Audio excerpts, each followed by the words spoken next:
This video introduces how to install TOYOCONNECTOR light couplings. First, install the nipple and tighten securely with a tool.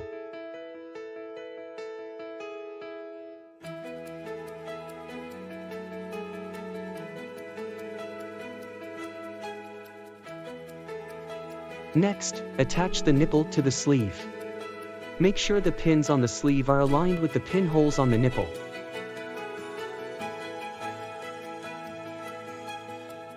Then, pass the hose through the cap nut and insert the hose into the nipple.